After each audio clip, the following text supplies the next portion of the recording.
Hoy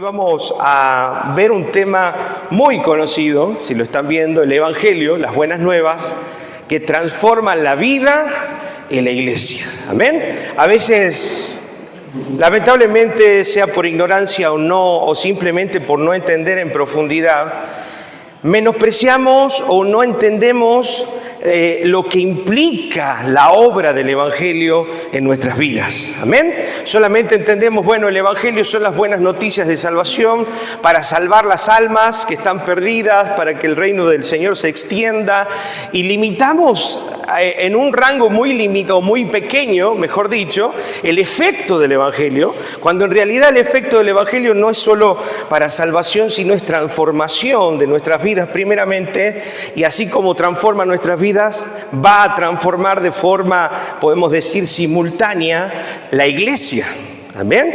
Y dentro del lugar donde estamos como hijos de Dios desarrollando nuestro ministerio, el lugar donde estamos congregándonos, se va a ver reflejado el Evangelio en nuestras vidas. Más que nada, hoy la introducción es poder hablar de cómo el Evangelio de Dios, si se está viendo o no se está viendo reflejada en nuestras vidas y en la cultura de la iglesia. Amén. Entendiendo cultura, porque toda institución, ¿sí?, tiene una cultura institucional, y la iglesia no deja de ser una institución establecida por Dios, la cual también va a tener una cultura que es la cultura del Evangelio, la cultura de Cristo, la cultura que el Señor nos dejó a través de su ejemplo. Amén. Entonces vamos a ver el objetivo de esta noche, la clase de hoy, es comprender que el Evangelio no es solo un mensaje que se entiende, sino una realidad que transforma. Amén. No podemos decir, sí, el Señor, he recibido el Evangelio, hoy creo en el Evangelio, y no ser transformado por Dios. Eso es totalmente incompatible. Aquel que realmente ha recibido el nuevo nacimiento debe manifestar frutos. El Evangelio tiene un contenido claro que debe ser creído. Amén. Otro punto que vamos a ver en esta noche.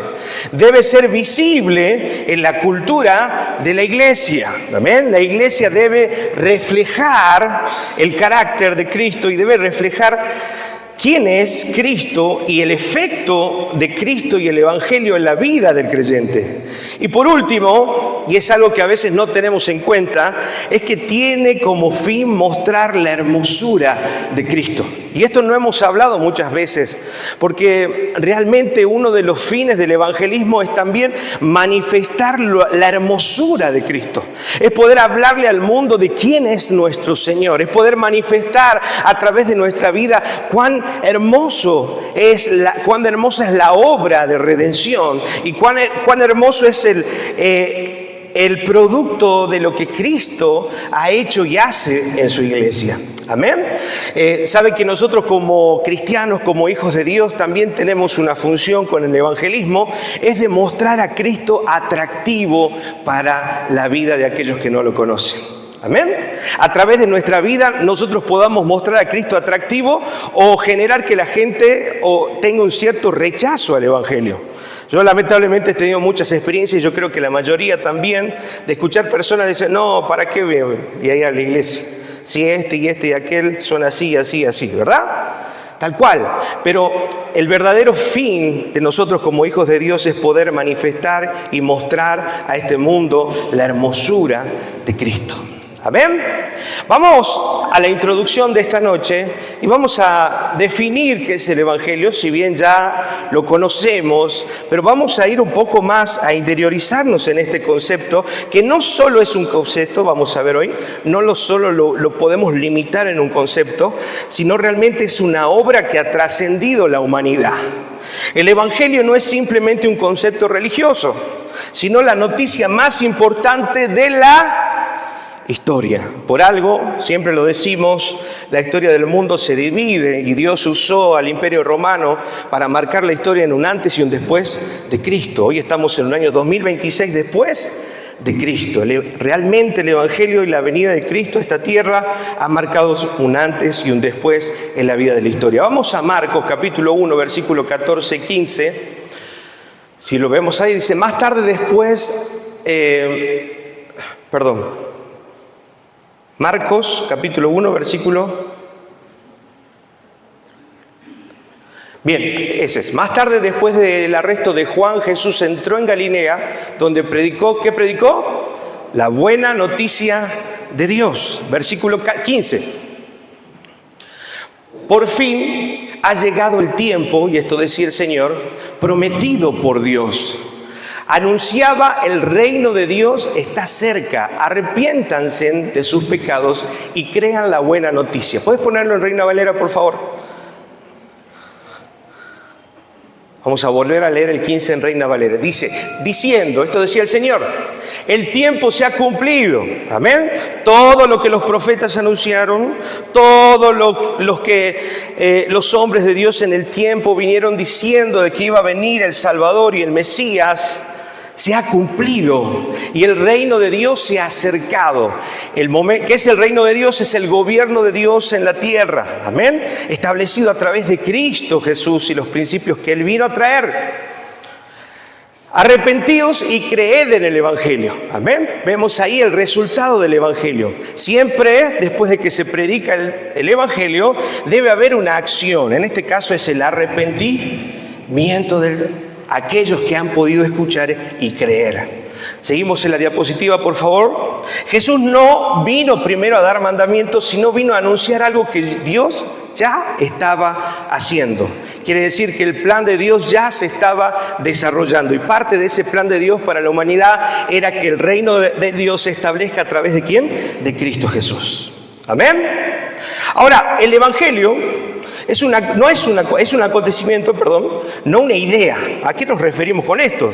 Dios intervino en la historia de la humanidad y Dios actuó en Cristo y a través de Cristo para poder manifestar su reino aquí en la tierra. Amén. Cuando hablamos del reino, hablamos de principios, normas, en las cuales el Señor establece su voluntad y podemos conocer la voluntad de Dios para los hombres. Amén. Ahora vamos a ver que a diferencia del antiguo pacto que estaba en la ley, ¿se acuerdan la ley de Moisés? La ley revelada a través de las tablas, nos manifestaban lo que debemos hacer o lo que se debía hacer. Amén. Pero el Evangelio nos va a hablar sobre todo de lo que Cristo ya hizo por nosotros. Es la diferencia, porque antes la salvación de alguna forma era por obras, ¿sí? A través del buen accionar de las personas, a través del buen accionar y la obediencia de su pueblo. Era un pacto condicional. Pero ahora el Evangelio del Señor nos va a hablar acerca de lo que Cristo ya hizo para que nosotros podamos alcanzar la salvación. Amén. Romanos capítulo 2, 8 versículos del 2 al 4, podemos leerlo, por favor. Dice, porque la ley del Espíritu de vida en Cristo Jesús me ha librado de la ley del pecado y de la muerte. Versículo 3.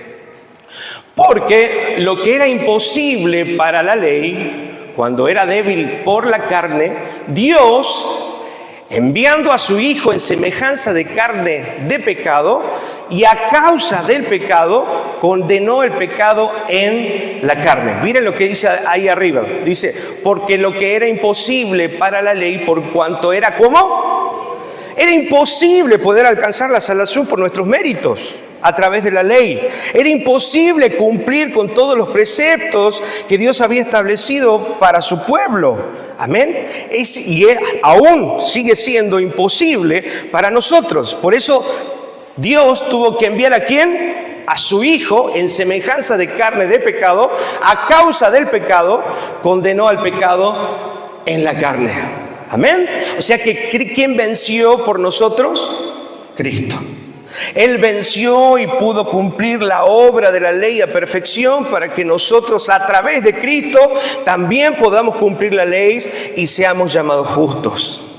Amén. Y seamos eximidos de todo pecado. Versículo 4. Para que la justicia de la ley se cumpliese en nosotros. ¿Sí? ¿Para qué lo hizo el Señor? Para que la justicia de la ley, o sea que la única forma de poder cumplir con la ley, ¿a través de quién es? Del sacrificio de Cristo. Para que la justicia de la ley se cumpliese en nosotros. No que andábamos conforme a la carne, sino conforme al Espíritu. Ahora ya no andamos y nuestro esfuerzo por cumplir la ley no es un esfuerzo de nuestra voluntad, sino ahora es el fruto de que el Espíritu Santo vive en nuestros corazones y nos lleva a cumplir la ley de Dios. Amén. Ya no por fuerza humana, sino porque Él primeramente, a través del Evangelio, y vamos a seguir adelante, cambió primeramente nuestro corazón. Hebreos capítulo 1, versículo 1 y 2 nos dice: hace mucho tiempo Dios habló muchas veces, de diversas maneras, hablando de los profetas, y ahora, en estos últimos días, nos ha hablado por medio de ¿quién? De su Hijo. Ahora Dios está hablando por medio de su Hijo el mensaje que tenía para la humanidad, el Evangelio. El Evangelio es Dios hablando definitivamente por Cristo y a través de Cristo. Amén. Estamos viendo conceptos un poco más profundos de lo que significa el Evangelio, no solo enfocado en la salvación de las almas, sino en poder contemplar la obra de Cristo. Que muchas veces no tenemos una perspectiva completa de lo que es el Evangelio, y lo que vamos a tratar de hacer esta noche es contemplar la obra de Cristo. Amén. El contenido del Evangelio, siguiente diapositiva, el Evangelio no es ambiguo, ¿sí? No es que yo lo puedo entender o lo puedo interpretar de cualquier manera. Tiene un contenido definido y no podemos cambiarlo. ¿Amén? Hay un solo Evangelio, hay una sola interpretación y hay una sola manera de poder entenderlo. Primera de Corintios capítulo 15, versículos 3 y 4 nos dice: les transmití a ustedes lo más importante, que Cristo murió por nuestros pecados, fue enterrado y resucitó al tercer día. Amén. Ese es el mensaje del Evangelio. No hay otra forma de poder explicar o hablar acerca de los hechos que marcaron o que de alguna manera le dan significado a este Evangelio, que no sea la muerte, el entierro y la resurrección al tercer día. Amén. Ahora vamos al desarrollo teológico de el Evangelio.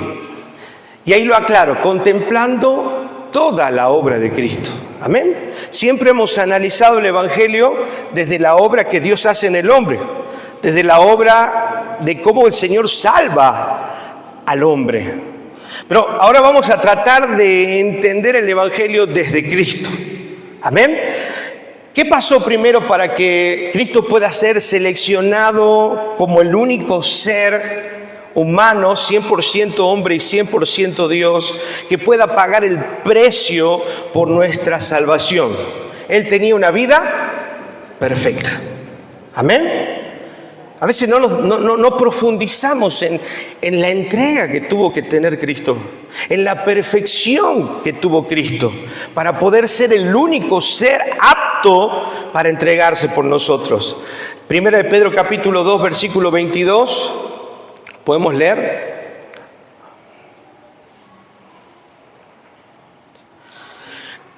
El cual no se hizo pecado, ni se halló engaño en su boca. Es la perfección de Cristo. Otra cosa que tenemos que tener en cuenta en las características de la perfección del Señor y en la obra de Cristo es la muerte sustitutiva. ¿Sí? ¿Puedes ponerme la diapositiva? Isaías 53:5 nos habla de esa muerte sustitutiva. ¿Qué quiere decir sustitutiva? Fue el intercambio entre nosotros y Él. Amén. El castigo de la ira justa de Dios que debía caer sobre nosotros, cayó sobre Cristo Jesús, reemplazándonos y sustituyéndonos, y Él poniéndose en nuestro lugar. Isaías 53:5 lo dice: pero Él fue traspasado por nuestras rebeliones, fue golpeado para que nosotros estuviéramos en paz. No murió como un mártir solamente, sino como un sustituto. Amén. No es que fue un mártir más, un apóstol más que se entregó por una causa, sino que fue el único que podía pagar el precio para la redención de la humanidad. Amén. Por eso no fue un mártir más, fue el sustituto perfecto, único, para que nosotros pudiéramos alcanzar redención. Tercer punto, hablando y de contemplar la obra de Cristo, es la resurrección real. Romanos capítulo 4, versículo 25, lo puse en la diapositiva. Fue entregado a la muerte por nuestros pecados y resucitado para hacernos justos ante Dios. Amén. Mire qué curioso, porque muchas veces hablamos de la muerte de Cristo, pero nos olvidamos de hablar de la resurrección. Cuando la resurrección es tan importante como la muerte. ¿Por qué? Porque la resurrección va a confirmar que Dios aceptó el sacrificio. ¿Me está entendiendo? ¿Qué confirma entonces la resurrección de Cristo? Que Dios aceptó el sacrificio de Cristo. O sea que esa entrega voluntaria de amor, siendo sustituto por nosotros, fue aceptada, y como garantía de esa aceptación fue la resurrección. Amén. La que nos está garantizando de que esa muerte fue aceptada por Dios en esa sustitución y redención. Por eso es muy importante no solo hablar de la muerte, sino también hablar de la resurrección de Cristo Jesús. Amén. Y ahí también dice su palabra que nos dio victoria sobre el pecado. Amén. Ahora, ¿puedes ponerlo por favor en Nueva Traducción Viviente 4:25 completo? Romanos 4:25. Vamos a analizar un poquito. Dice, y Él fue entregado a la muerte por causa de nuestros pecados. Y mire esto, resucitado, ¿se acuerdan el para? ¿Qué significaba para? Propósito. Fue resucitado con el propósito de hacernos justos. ¿Está entendiendo? O sea que si no hubiese habido resurrección, no hubiese estado confirmado que ese sacrificio fue aceptado por Dios para declararnos justos. O sea que la obra hubiera estado ¿cómo? Incompleta. ¿Me están entendiendo? Por eso decimos que la resurrección es tan importante como la muerte. Porque va a ser la garantía, va a ser la evidencia de que Dios aceptó el sacrificio de Cristo y nos dio esa justificación para llamarnos hoy justos delante de Dios. ¿Cuánto le dan gracias al Señor por eso? Amén, amén. Dios a través de Cristo, a través de esta resurrección dijimos que fue aceptado, y es la confirmación de que fue aceptado como el sacrificio y el intercambio por nuestras vidas. Punto 4, diapositiva por favor. Reconciliación ¿con quién? Con Dios. Segunda de Corintios capítulo 5, 18 y 19, lo puse acá un poco resumido. Dios nos ha dado la tarea de reconciliar a la gente con Él. Ya no toma en cuenta el pecado de la gente. Y aquí vemos, el Evangelio restaura la relación con Dios y no solo el comportamiento. Amén. Eso quiere decir que el Evangelio no es solo una religión. El Evangelio no es solo una creencia que va a cambiar hábitos, porque una cosa es hacer el bien y otra cosa es, una cosa es hacer las cosas de manera correcta y otra cosa es ser correcto. No sé si me entienden. Voy de vuelta. Una cosa es hacer las cosas de manera correcta y otra cosa es ser correcto. Cristo murió por nosotros para cambiar nuestra naturaleza, la corrupción que había en nuestro corazón. O sea que no solo cambia la apariencia y los hábitos, sino que transforma la esencia de nuestra naturaleza. Lo que antes éramos, por eso Dios cambia todo en nuestro ser, desde el corazón hacia afuera. Amén. Esa es la obra de Cristo. Ahora vamos a avanzar en el punto 3. Y vemos un problema que está teniendo la iglesia y la tiene, le hemos tocado también un poco en el discipulado número 2. Y es el evangelio en teoría y no en la práctica.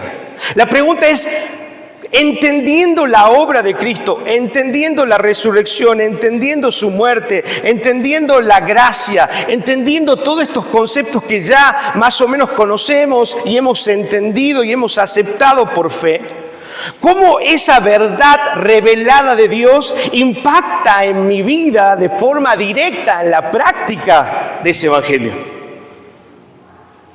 Me transforma realmente, me lleva a actuar y a vivir de otra manera. Entender, por ejemplo, que Cristo perdonó todos mis pecados. Por eso yo debo perdonar. Por eso no puedo guardar rencor. Por eso inmediatamente cuando me enojo o me enfado con alguien tengo que arreglar las cosas inmediatamente y no esperar que pase mucho tiempo, porque entiendo por medio de la revelación de su palabra y recibiendo el perdón de Él, que yo, como Él me perdonó, tengo que perdonar.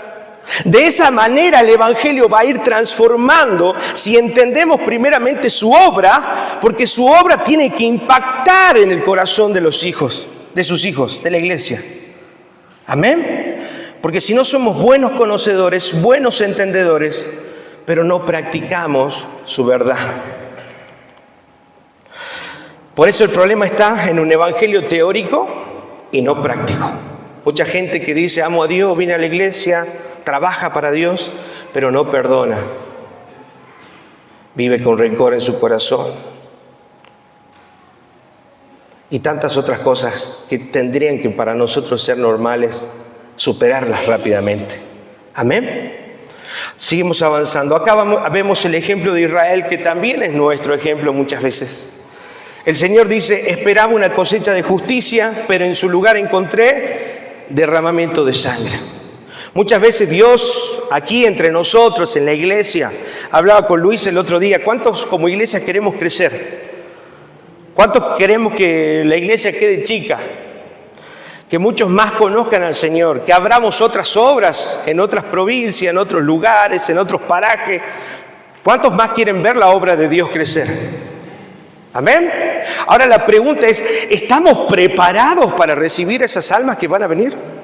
¿O todavía en mi corazón hay envidia, hay competencia, hay celo, hay rivalidad, hay falta de perdón? No sé tratar porque el evangelio no se me reveló, entonces no sé perdonar, no sé hablar con la gente, maltrato, digo mal, porque todavía el evangelio no se reveló a mi corazón. Soy un buen entendedor, tengo la teoría, pero la práctica todavía no se ha hecho efectiva en mi vida. De eso es lo que quiero hablar. Es más, vamos a ver varias clases del evangelio. Pero ya lo sé, no. ¿Cuánto de lo que sabes estás viviendo? ¿Cuánto de lo que entendés del Señor lo estás llevando a la práctica de tu vida diaria?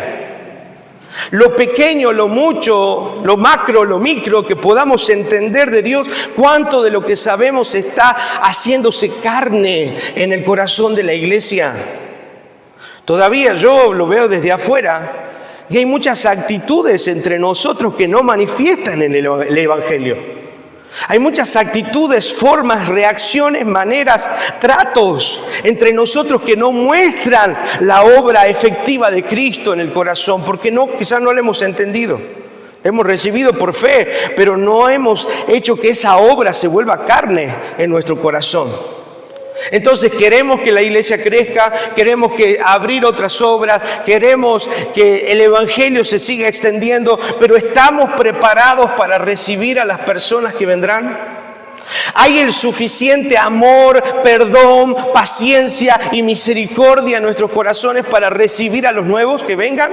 ¿O solamente el evangelio está centrado en mi bendición, en mi vida, en mi proceso? Si hay algo que aborrecía en un tiempo que estuve, ya saben, en algún lugar haciendo un tiempo de misiones, no quiero decirlo porque... Pero le preguntaba a las personas, ¿y cómo estás en mi proceso? Todo el mundo estaba en su... Obvio que estamos todos en proceso, ¿sí? Estamos en una santificación progresiva, pero la forma en la que ellos se expresaban, estoy en mi proceso, era como que nunca superaban ese proceso y vivían ensimismados en eso o en su proceso y no crecían o no evolucionaban espiritualmente. Y hay muchos cristianos que están metidos, no, es que todavía tengo que perdonar, es que todavía tengo que arreglar cosas, es que todavía hay cositas que no quiero dejar.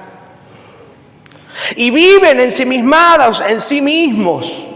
Y como ven que no les falta el dinero, como ven que no les falta, quizás la familia está bien, la economía está bien, listo, ya está, yo estoy bien con Dios.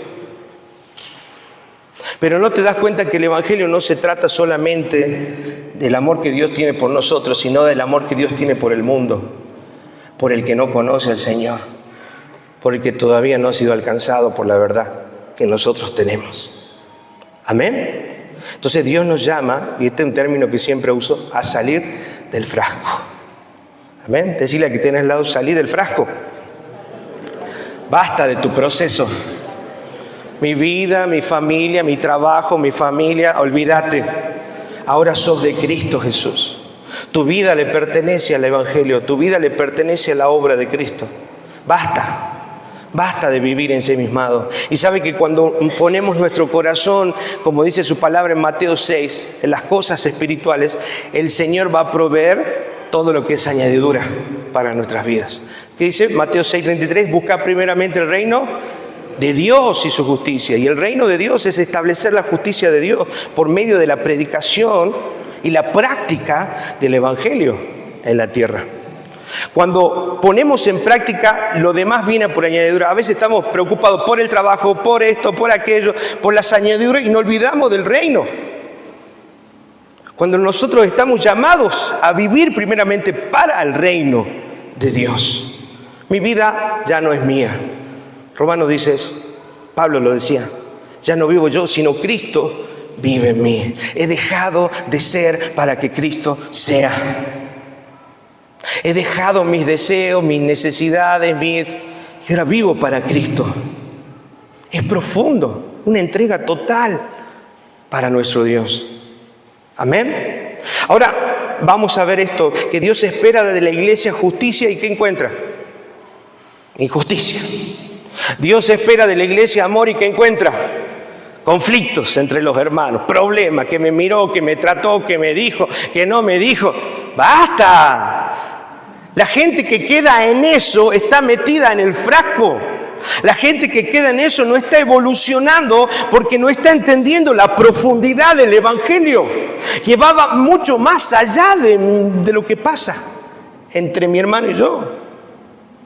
¿Me están entendiendo? El Señor está buscando vida y ¿qué encuentra en la iglesia? Dolor, angustia, pelea, discusión, pleitos entre hermanos. Se anda a trabajar con aquella... no había otrita para que me... Anda con él. Y vamos como... cuando tendría que ser un placer poder compartir el trabajo del Señor con nuestros hermanos. Amén. Tito lo dice así, Tito capítulo 1, versículo 16. A veces quiero hablar más rápido de lo que pienso. Dice, afirman que conocen a Dios, pero lo niegan con su manera de vivir. Y así está la iglesia del Señor en este tiempo. Así está la vida personal de cada uno de nosotros, que se refleja en la iglesia. No es que acá se vuelven de repente habladores o chismosos, no, su vida es así. Por eso traen... ¿cómo son sus vidas? Lo van a trasladar a la iglesia del Señor. Amén. Hoy le estoy hablando como servidores del Señor. Hoy le estoy hablando ya como hombres y mujeres que están buscando madurez espiritual, que quieren salir de la mediocridad, de un cristianismo light, de un cristianismo que solamente va abocado a cubrir mis necesidades, sino ahora pensar vivir para Cristo realmente. Este es el diagnóstico. Ortodoxia, si ya tenemos buena doctrina, tenemos buena palabra, tenemos buena enseñanza. Mateo no mata con los discipulados, no obliga con los discipulados, pero sin transformación. Vidas que viven repitiendo los pecados que hace años con los que vienen luchando. Y siguen cayendo en el orgullo, y siguen cayendo en la vanidad, y siguen cayendo en la ansiedad, y siguen cayendo acá, y siguen cayendo en lo mismo. ¿Sí? Eso quiere decir que hay ortodoxia sin ortopraxia. Ortopraxia es la práctica correcta de ese evangelio revelador. ¿Amén? Un evangelio proclamado, pero no encarnado, que no está vivido, no está profundizado en el corazón. Apocalipsis capítulo 3, versículo 15 al 17, el Señor hablaba a una de sus iglesias y le decía: conozco todo lo que haces. ¿No te das cuenta de que eres pobre, ciego y desnudo? Una iglesia que por apariencia estaba hermosa, pero el corazón de los hermanos estaba desviado, estaba perdido y estaba descentrado del propósito de Dios. ¿Amén? Entonces esto nos lleva a un peligro, el autoengaño espiritual, creer que realmente tengo vida espiritual cuando en realidad no tengo vida espiritual. Creer, aunque soy salvo, porque ¿se acuerdan la palabra que nos dice el Señor?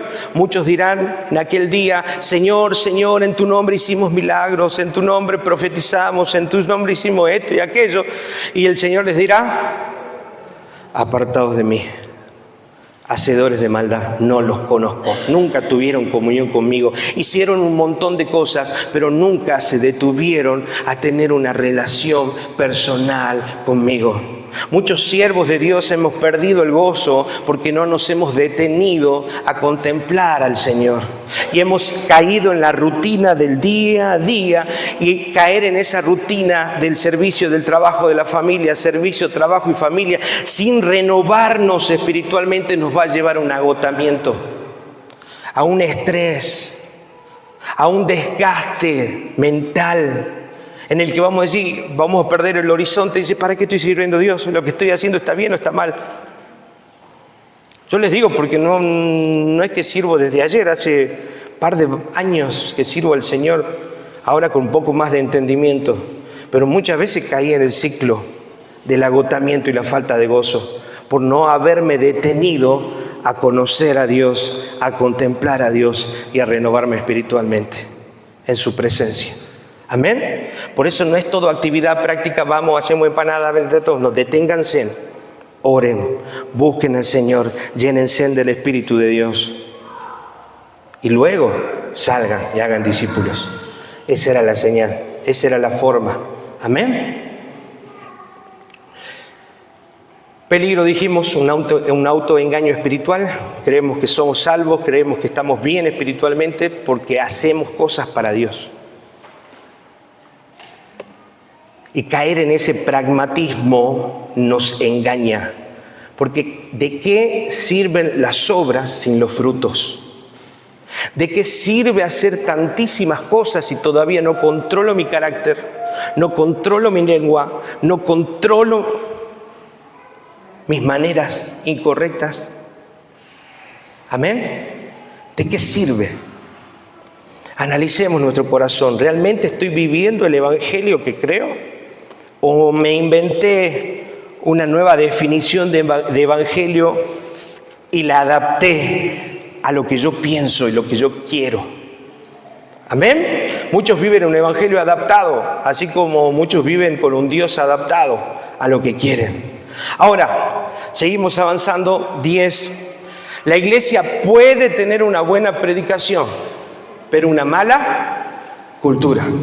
O sea, podemos predicar la sana doctrina, podemos entender la sana doctrina, podemos conocer la sana doctrina, pero si en la práctica misma no se ve el fruto de Dios manifestado en el corazón, todo es en vano. Si sigo peleando por las mismas cosas que no tienen sentido y pierdo mi paz y pierdo mi gozo, no tiene, o todo lo que hemos hecho termina siendo sin provecho. Y eso distorsiona el evangelio no solo ante nosotros, sino ante el mundo. Porque la gente dice: mira cómo sabe la palabra, pero cómo vive y los frutos que tienen dejan mucho que desear. La falta de paciencia, la falta de amor, la falta de dominio propio, la falta de respeto, los impulsos, la forma irracional de manejarnos, la falta de temor de Dios. Todo está hablando de una iglesia que conoce, pero no vive. La prueba de una iglesia centrada en el evangelio. No basta con afirmar el evangelio, hay que evidenciarlo, hay que vivirlo, hay que manifestarlo, no con nuestras fuerzas. La manifestación del fruto del Espíritu no viene solamente porque yo me dispongo a hacer bien las cosas. Viene porque la fuerza del Espíritu viene a mí a través de la comunión con Dios. Cuando yo oro, cuando busco al Señor, cuando medito su palabra, cuando me congrego entre los hermanos, cuando sirvo al Señor. Por eso no puede haber un cristiano que diga yo soy cristiano y no sirve. Y no se involucra con la iglesia y no conoce a sus hermanos. No puede haber un cristianismo sin servicio, porque es una forma en la que Dios utiliza para santificar nuestro corazón y nuestra vida. Amén. Entonces no basta solo con afirmar, hay que evidenciar. Filipenses capítulo 1, versículo 27 dice, deben vivir como ciudadanos del cielo, comportándose de modo digno de la buena noticia. Amén. Entonces, si digo que soy cristiano y estoy representando a Cristo, debo vivir acorde a la altura del mensaje del Evangelio. Ahora, el Evangelio produce una cultura visible. ¿Cómo se ve o cómo luce el Evangelio entre nosotros y entre la iglesia? ¿Cómo debería fluir el Espíritu de Dios entre nosotros y en nuestra vida? A través de la humildad, el amor práctico, el perdón y la unidad. Son los puntos más relevantes que puedo destacar. Humildad, Filipenses capítulo 2, versículo 3. No sean egoístas, sino humildes. ¿Puede ponerlo, traducción lenguaje, por favor? Filipenses capítulo 2, versículo 3. Mire cómo luce el Evangelio. Escuchen, no estoy hablando de cosas místicas, apariciones, sentimientos, emociones, no, práctica, una vida práctica. El Evangelio luce así, no sean egoístas, no traten de impresionar a nadie, sean humildes, es decir, considerando a los demás como mejores que ustedes. Así luce el Evangelio, así se ve el Evangelio en ustedes. ¿Por qué hacen lo que hacen? ¿Cuál es la motivación de su esfuerzo en el ministerio? ¿Cuál es la motivación de su esfuerzo en el trabajo? ¿Cuál es la motivación de su esfuerzo en la carrera que estudian? ¿Quieren ser los mejores y lucirse o quieren hacerlo para que Dios sea exaltado? ¿Quieren buscar la excelencia para ser reconocidos o quieren buscar la excelencia para que Dios pueda llevarse la gloria de lo que hacemos? Amén. ¿Cómo luce el Evangelio? Un amor práctico. Primera de Juan, capítulo 3, versículo 18. Si puedes ponerlo también, por favor. Amor práctico. Queridos hermanos, que nuestro amor no quede solo en palabras. Mostremos la verdad por medio de nuestras acciones. Acciones de amor. ¿Qué acciones de amor estoy teniendo? ¿Me interesa la vida del hermano? ¿No me interesa la vida del hermano? ¿Me preocupa si tiene o no tiene? ¿Lo ayudo o no lo ayudo? ¿O vivo solamente centrado en mí y en mis necesidades? Perdón. Otro punto importante, pone Efesios capítulo 4, versículo 32, nueva traducción viviente.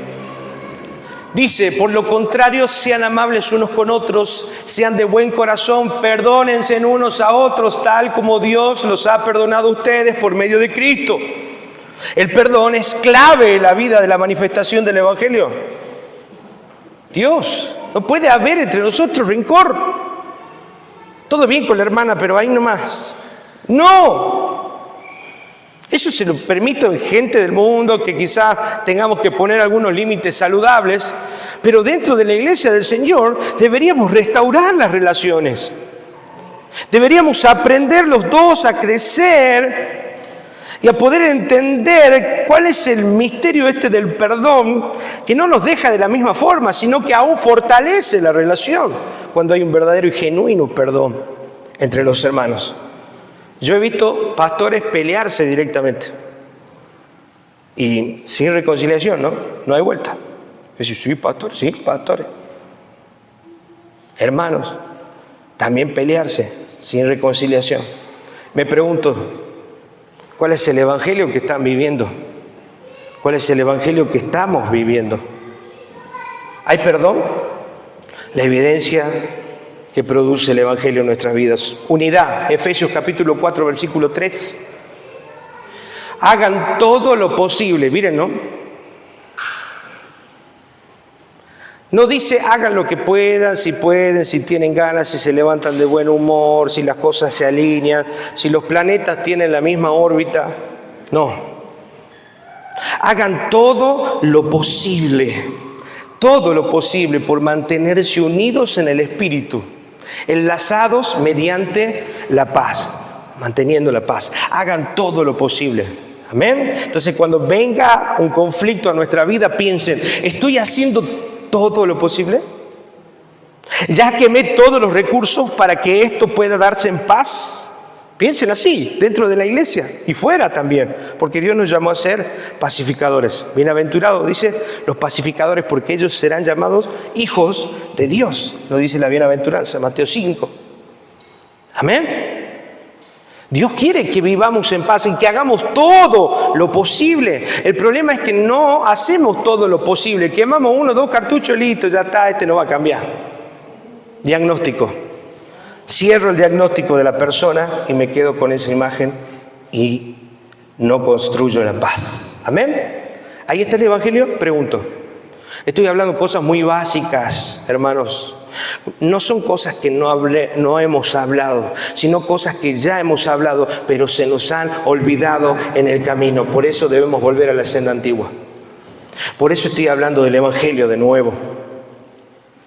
Por eso estamos retomando, porque después vamos a ver el efecto del Evangelio en mi vida, el efecto del Evangelio en la iglesia y cómo se ve el Evangelio en cada área que nos rodea. Porque si no tenemos claro, no vamos a poder construir lo que Dios quiere hacer con nosotros. Y Dios quiere hacer cosas grandes y buenas con nosotros. Pero debemos estar preparados para soportar el peso de su obra. Si no, vamos a desmoronarnos en medio del camino y vamos a abandonar. Si no estamos parados en un verdadero evangelio. Mucha gente deja su ministerio. Mateo sabe que no puedo, deja la escuela bíblica, sabe que no puedo perdonar a aquel. ¿Cómo puede ser? Amén. Eso no puede pasar entre nosotros. Debemos vivir una cultura del evangelio. Siguiente diapositiva. La cultura del evangelio responde a las necesidades reales del corazón humano y a la sed de gracia, aceptación y verdad. Siguiente diapositiva, vamos a ir avanzando. Y vemos acá también, no menos importante, sino creo que es vital poder recordar el poder del Evangelio. El Evangelio no solo informa, sino que transforma. Un Evangelio que no transforma no es un Evangelio verdadero. Amén. Y le doy gracias a Dios porque están acá y estoy hablando del Evangelio cuando la semana pasada hablamos también del evangelismo. Pero necesitamos entenderlo. No en una revelación intelectual, sino en una revelación espiritual. Necesitamos que Dios haga bajar de acá al corazón. Y eso solamente lo hace el Espíritu Santo, no lo hace el intelecto, porque van a poder leer mucho y conocer mucho, pero si la obra del Espíritu Santo no es efectiva en nuestro corazón y no la pedimos, va a quedar solamente en un buen concepto intelectual. Y vamos a vivir un evangelio intelectual, sin obras. El Evangelio no solo informa, sino que transforma. Romanos capítulo 1, versículo 16, habla el poder de Dios en acción para salvar. Imagínense lo que hay en nuestras manos. Poder de Dios para salvar. Imagínense en lo que hay en nuestro mensaje cuando evangelizamos, cuando hablamos de Cristo. Poder de Dios para salvar. Eso hay en tus labios, esa es la convicción de tu corazón, eso hay en tus acciones, porque el Evangelio no solo se habla, se vive, y a través de las acciones manifestamos el poder de Dios para salvar. Amén. Tu vida, tus acciones están siendo observadas por gente que no conoce el Evangelio, y al poder verte vas a poder mostrarle la hermosura de Cristo y vas a poder manifestar el poder de Dios para salvar. Hoy nos tocaba hablar de bullying, por ejemplo, en la escuela. Y empecé hablando de Génesis capítulo 1, versículo 26. Con mis alumnos. Hablé de la imagen y semejanza de Dios. Poder de Dios para salvar, buscar la oportunidad de cómo el hombre debe ver al hombre, entendiendo la creación y lo que Dios hizo. Amén. Ahora, ese poder de Dios del Evangelio nos justifica, nos santifica y nos glorifica. Hablamos de la justificación y esto lo hago un poco rápido porque ya lo entendemos, pero después vamos a ir profundizando en la aplicación de cada una de estas cosas en nuestra vida. La justificación es el cambio de posición delante de Dios. Dejamos de ser culpables y ahora somos llamados justos delante de Dios, inocentes. La santidad o santificación es el proceso por medio del cual el Señor va transformando nuestra vida. Y la glorificación, el tercer estado de esta santificación, que es el destino final, cuando estemos con el Señor en su gloria. Amén. Y seamos salvos. Ahora, Ezequiel capítulo 36, hablando del poder del Evangelio, es que Dios cambia nuestro corazón. ¿Se acuerdan de Ezequiel 36, 26? ¿Puedes ponerlo, por favor? Así lo recordamos una vez más. Dice, les daré un corazón nuevo y pondré un espíritu nuevo dentro de ustedes. Les quitaré ese terco corazón de piedra y les daré un corazón tierno y receptivo. Eso es la obra del Espíritu en nuestra vida. Señor, saque ese corazón terco, amén, y pone en nosotros un corazón tierno y receptivo, un corazón abierto y sensible a la voluntad de Dios. Esa es la obra del Evangelio y lo que produce el poder del Evangelio. Amén. No es una reforma externa, es una transformación interna. Juan capítulo 8, versículo 36 dice, así que si el Hijo los hace libres, ustedes son verdaderamente libres. Amén. Versículo 6. Miren, a veces no estamos entendiendo la dimensión de ser verdaderamente libres. No hay nada que pueda atarnos. No hay hábitos, no hay mal humor, no hay mal carácter, no hay nada que no podamos vencer por el poder de la obra del Evangelio en nuestras vidas. Una de las oraciones que estoy haciendo últimamente es, Señor, manifiesta el poder del Evangelio en mi corazón. Es una oración que estoy haciendo últimamente entendiendo todo lo que estamos viendo hoy. Y le digo, Señor, manifiesta la obra del poder de tu Evangelio en mi vida. Que se pueda ver ese poder impactando en mis pensamientos, en mis deseos, en mis actitudes. Manifiesta el poder del Evangelio.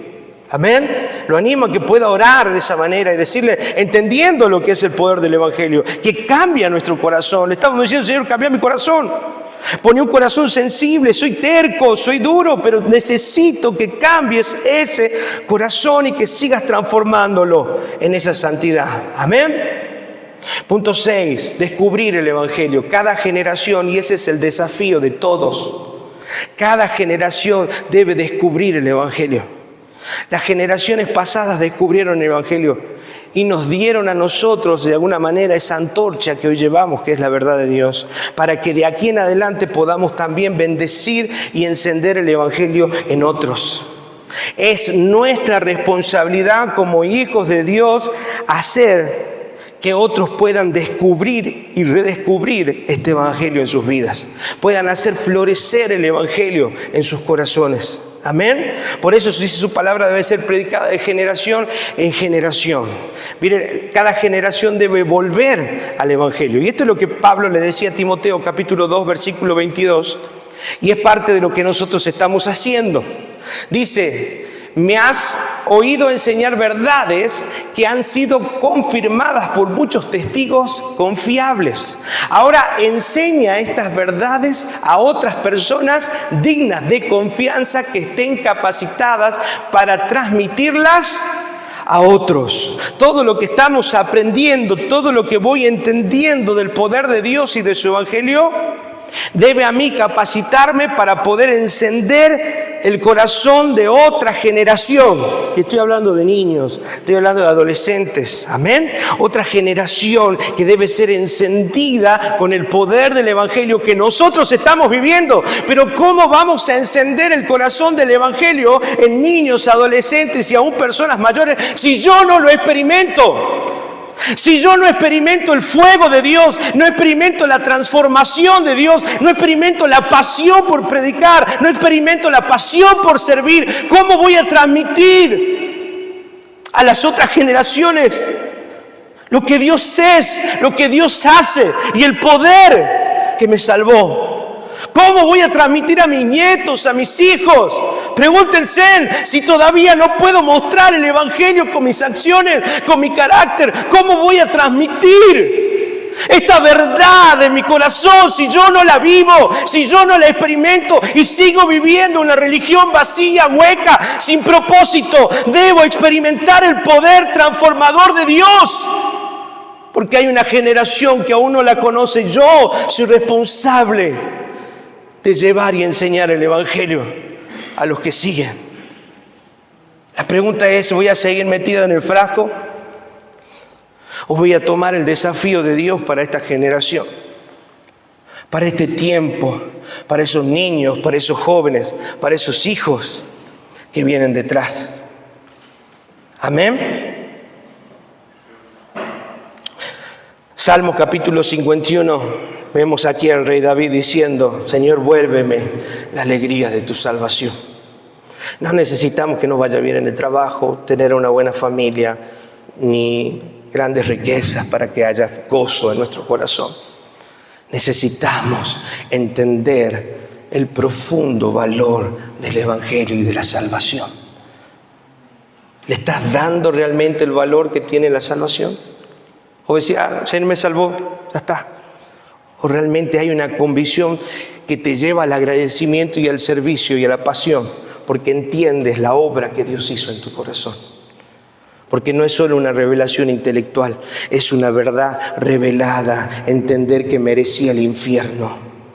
Y el Señor me rescató de ahí, me sacó de la inmundicia, me sacó de la miseria espiritual y le puso sentido a mi vida, le puso propósito. No estarías sirviendo si Dios no te hubiese alcanzado. No estarías gozándote en el Señor si Él no te hubiese amado.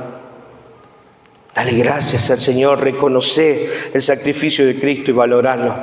Amén.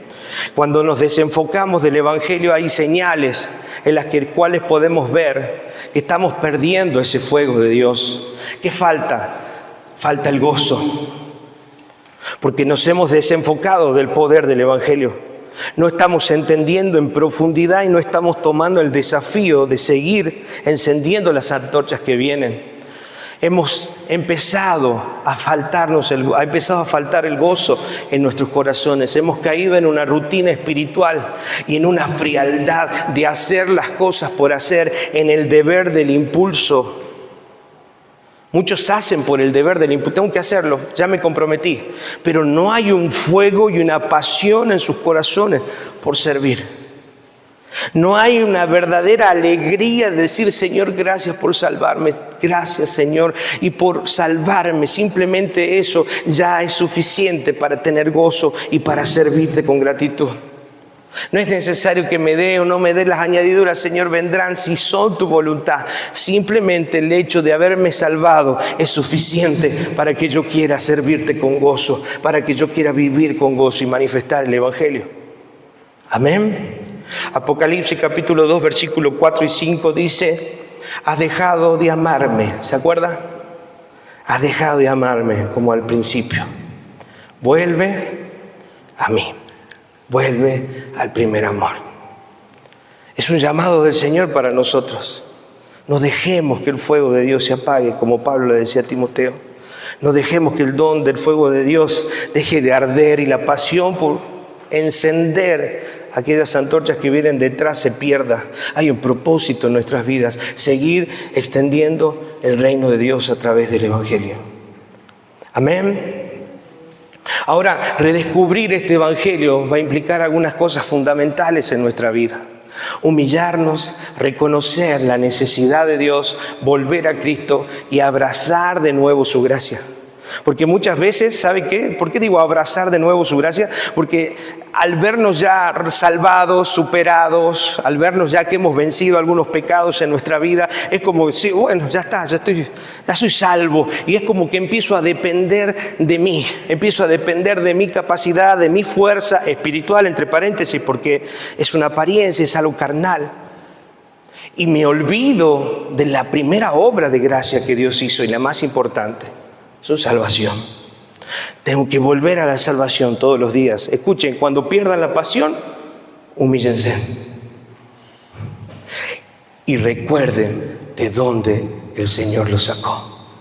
Cuando pierdan la pasión, recuerden los momentos de tristeza, de amargura, de vacío, de soledad, de los cuales el Señor los rescató.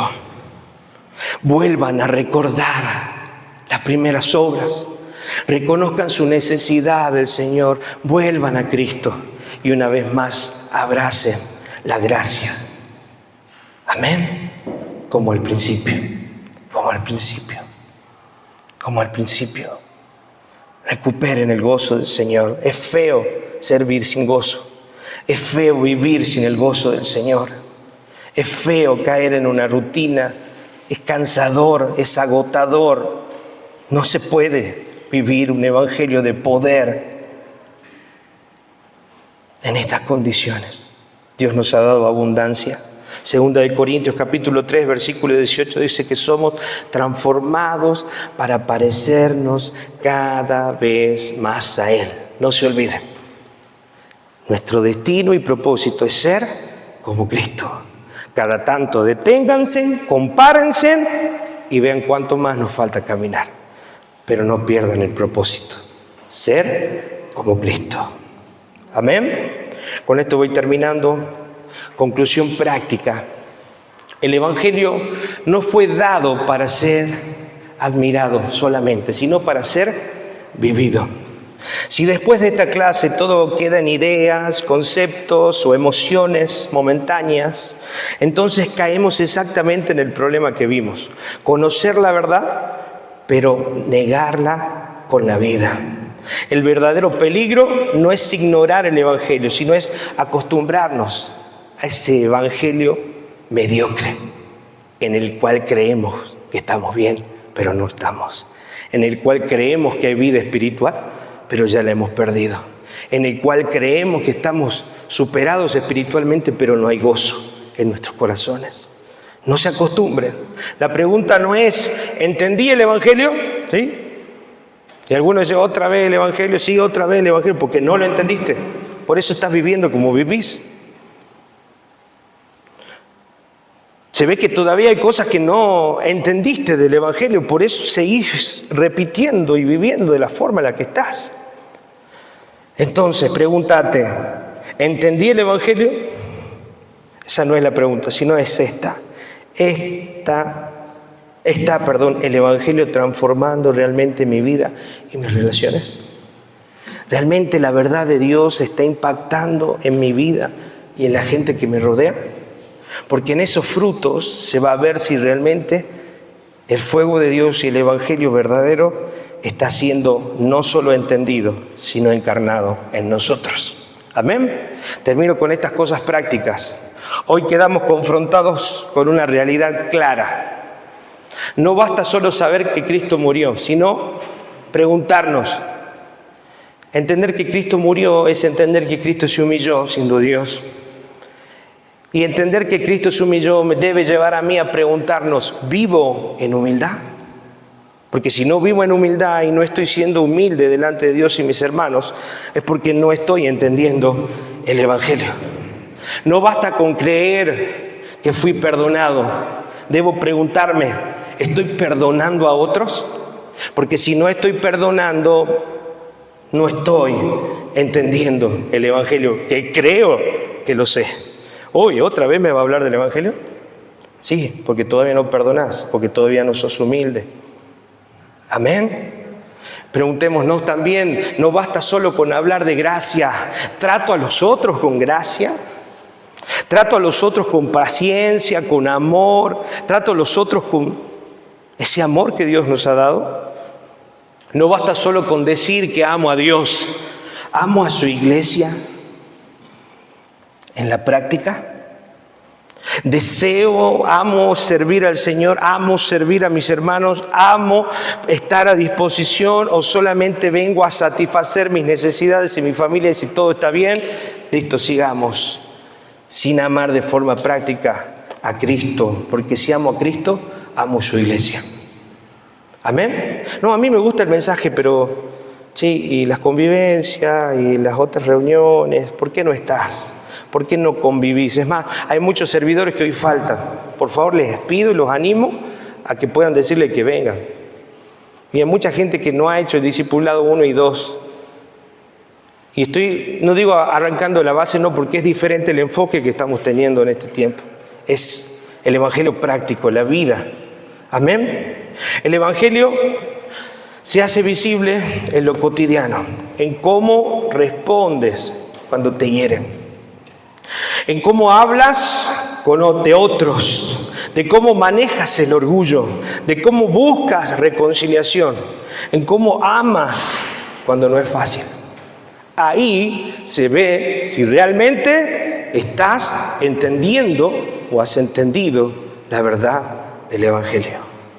Amén. El Señor nos llamó a tener un evangelio práctico, no un evangelio intelectual que solamente queda en lindas palabras. Amén. Oramos al Señor, damos gracias al Señor por esta noche.